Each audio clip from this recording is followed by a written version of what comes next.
Liquid rocket.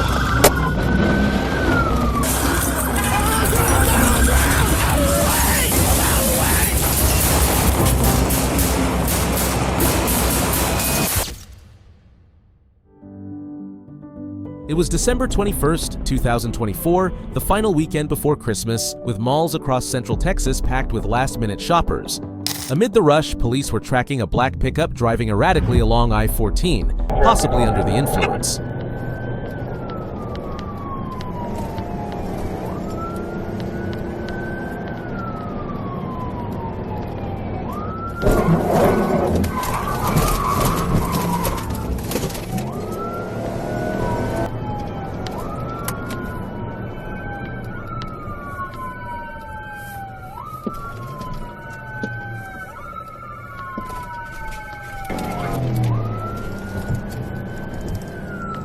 The chase stretched west through Belton and Nolanville before the driver finally veered toward Killeen Mall. Going into the Killeen Mall. We're looping back around here on the south side.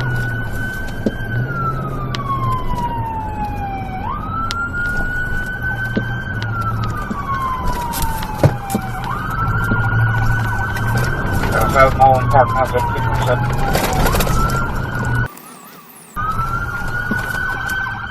As the truck cuts across the parking lot, officers expect him to bail or crash, but no one could have predicted what came next.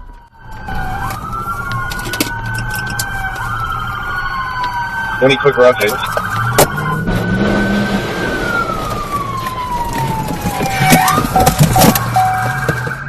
The truck plowed through the entrance of JCPenney, sending glass and debris flying as people scrambled to get away.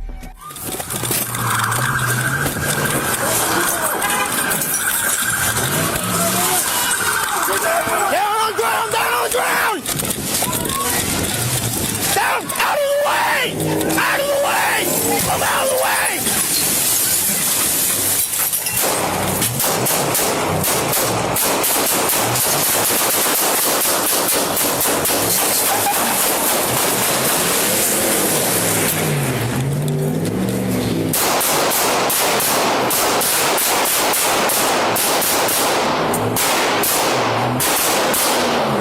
Reloading! Shots fired! Shots fired! Yeah, I'm gonna break this way. All right, all right.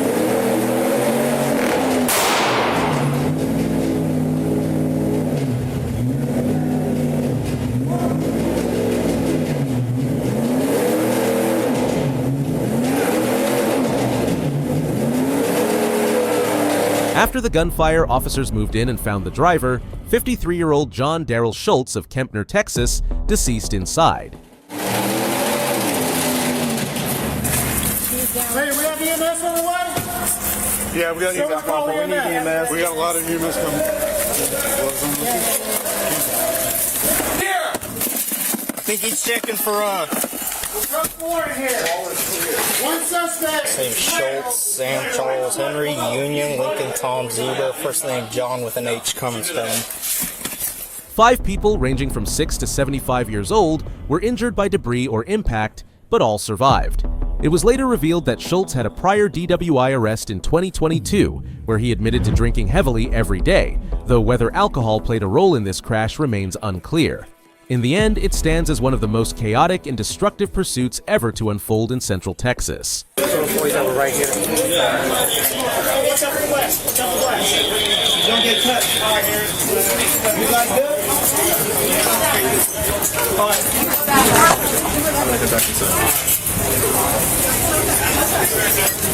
You guys in the fort? On June 27, 2023, in North Baltimore, Ohio, 23-year-old Jonathan J. Baker got into an argument with his girlfriend, the mother of a 7-month-old baby girl. At some point during the fight, Baker abducted the child and fled in his yellow Camaro. Before speeding off, he reportedly told someone he was going to Tiffin, and that he was going to kill the child and himself. That message quickly reached law enforcement, prompting agencies across the region to go on alert. Moments later, officers spotted the yellow Camaro in Tiffin. They tried pulling him over, but instead of stopping, Baker hit the gas, and a chase ensued. He's just went left to center.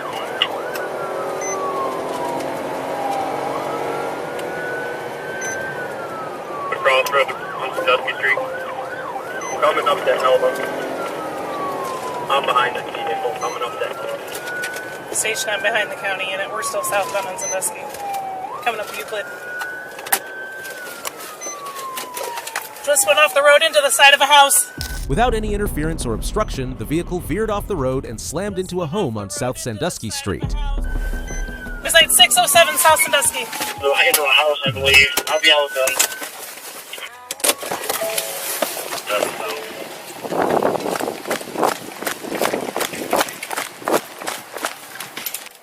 Inside the wrecked car, officers found the baby bleeding from the head and having a faint breath. Officers also found a handgun and 2 spent shell casings. Later reports suggest Baker shot the baby twice before or during the chase. Life flight was immediately called, and both he and the baby were airlifted to the hospital in critical condition. Only Baker survived. The 7-month-old child did not make it. An update to a crime alert. A jury has convicted this man, Jonathan Baker, on all charges stemming from an abduction and deadly crash. Just went off the road into the side of a house. Now, the jury found Baker guilty of kidnapping, murder, and firearm charges. Police found the infant shot twice after the crash. Baker is due back in court for sentencing later this month. In 2024, Baker was sentenced to life in prison without the possibility of parole. I wasn't able to find any definitive source confirming whether he was the biological father of the 7-month-old baby. Just before 2 a.m. on October 1st, 2024, in Chicago's McKinley Park neighborhood, Chicago PD's priority response team was investigating a robbery in the area when they spotted 2 men getting into a black Lexus. Believing the 2 men were tied to their investigation, the officers approached the Lexus to make contact, but the vehicle took off and a chase ensued.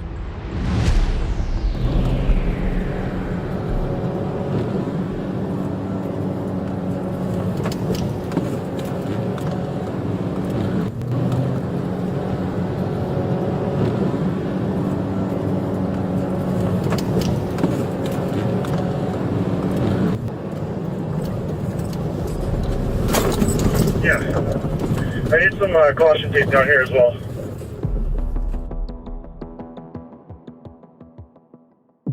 The Lexus clipped another car, then lost control and slammed into a building at 3455 South Ashland Avenue. The impact so violent it partially collapsed the structure.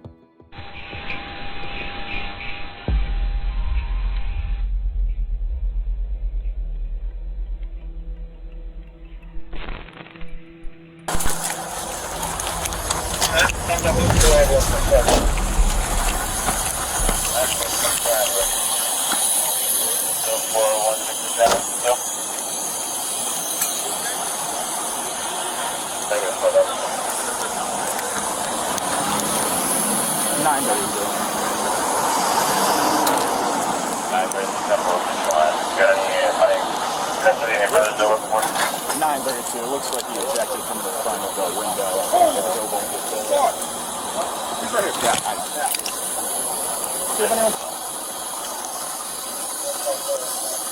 Oh, where's the gun?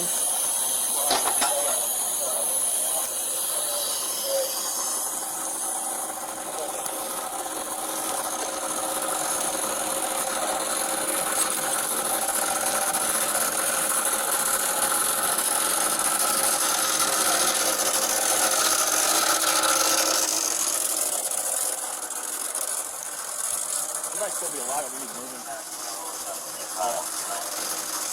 932, we need another ambulance up here. We got one person in the car. He's still breathing, moving.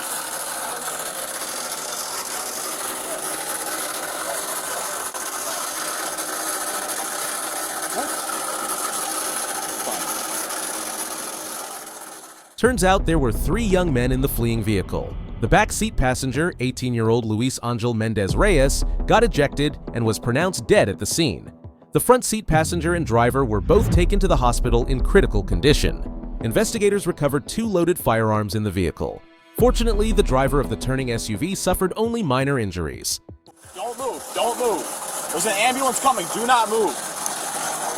Do not move. There's an ambulance coming. Stop moving. Stop moving around. Stop moving around. There's an ambulance coming.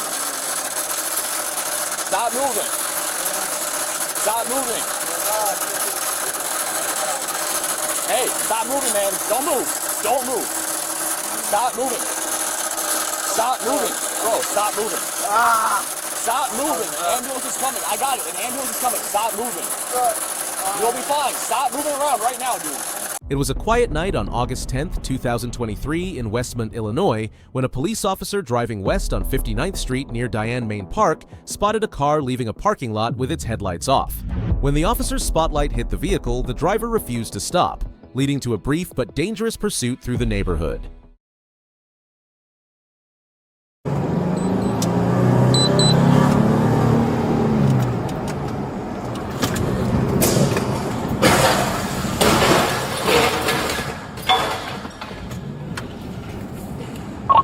Whiskey 3, traffic accident, 59 and Williams and 59th.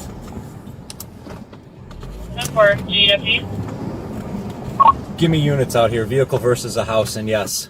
Right after the pursuit began near 59th and Williams, the driver hit a stop sign and a light pole, then just moments later slammed into an unoccupied house at 60th and Williams. 10-4, yeah, really is down.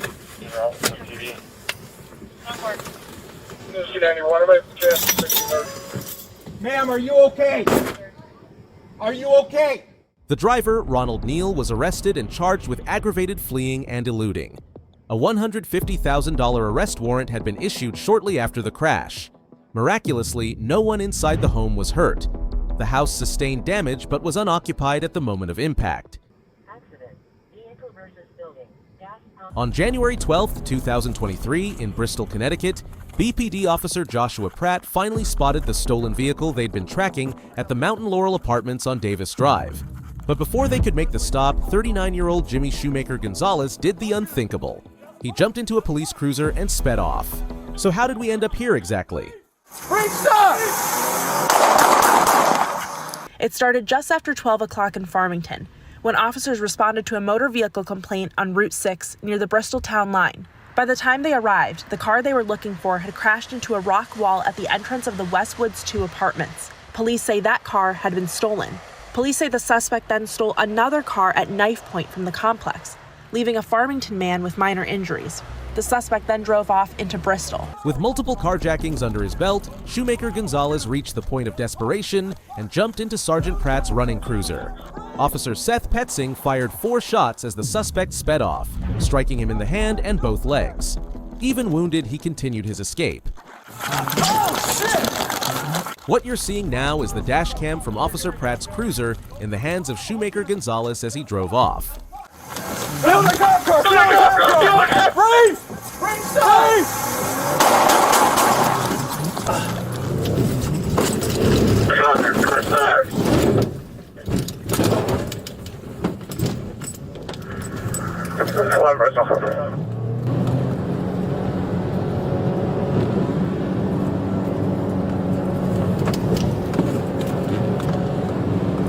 This is 17 units to the drive.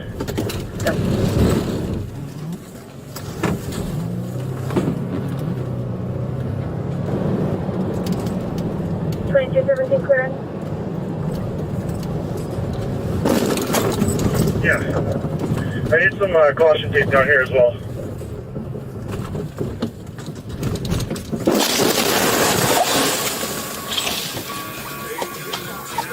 The suspect weaved recklessly through traffic before crashing into Palma's Diner on Stafford Street. The diner was struck again later that year by another vehicle but has since reopened. At the hospital, tests showed Shoemaker Gonzalez had a blood alcohol level of .102 and was under the influence of PCP, oxycodone, and cocaine.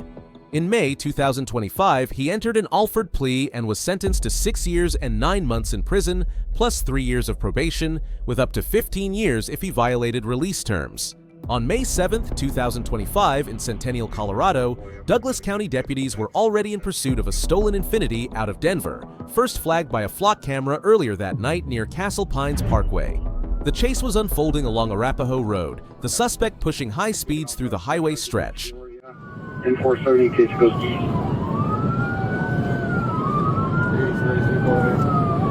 We're being pursued. We're getting off on 470, which we're towing.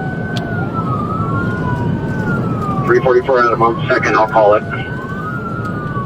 344 Adam. With deputies closing in, the driver veered off the main road and entered Centennial Airport property. All units, emergency traffic on Main 2055.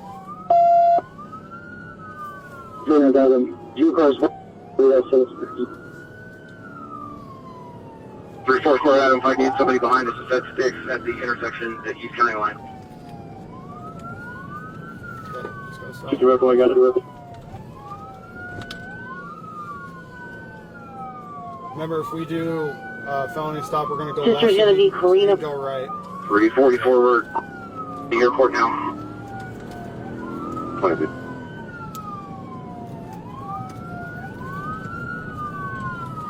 Go slow, go slow, go slow. Go slow, slow, slow, slow, slow.